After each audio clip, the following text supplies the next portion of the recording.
Mr. Davutoğlu, Foreign Minister of Turkey, would you like to take a direct question from the audience? From? The audience. Okay. I have one. This is by Josh Rogan of Foreign Policy magazine. And the question goes like this.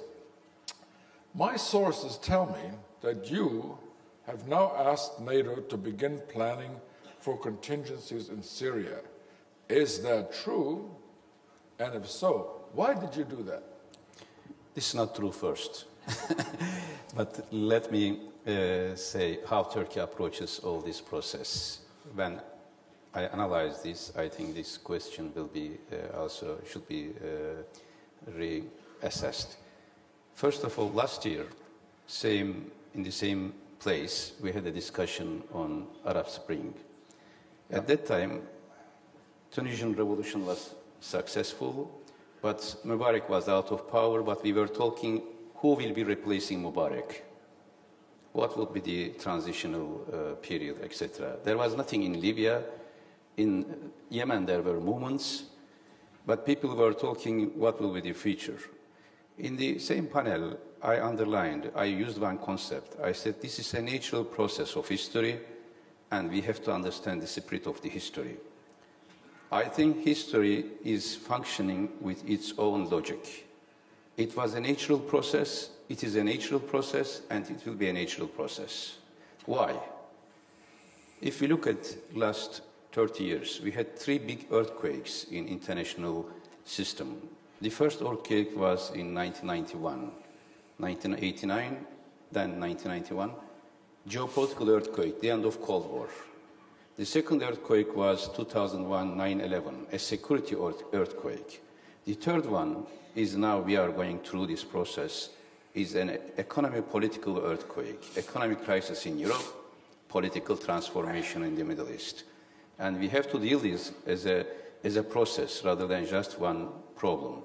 As Turkey, we see this from this perspective. Therefore, from the first day of Tunisian revolution, Turkey sided with the demands of the people, and we supported all the revolutionary forces in Tunisia, in Egypt, everywhere. And today we are with the people of Syria, and we will continue to be so.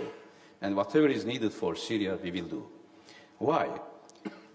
Just let me, even voting yesterday in UN Security Council is a very important indication of this logic of history. We want to end Cold War in our region.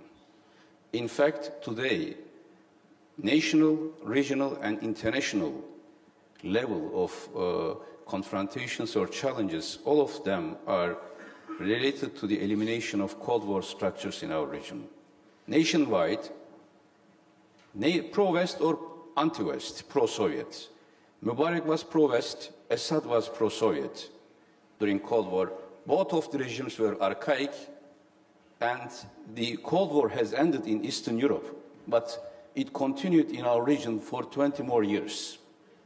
Why? Because of we were not able to solve Arab-Israeli conflict, therefore it continued. The main message of these autocratic regimes to their people was, we are still at war with Israel, therefore keep your demands of freedom for future. Now, it is time for change. First condition is the Cold War structures in our region will be eliminated or will be changed, will be transformed.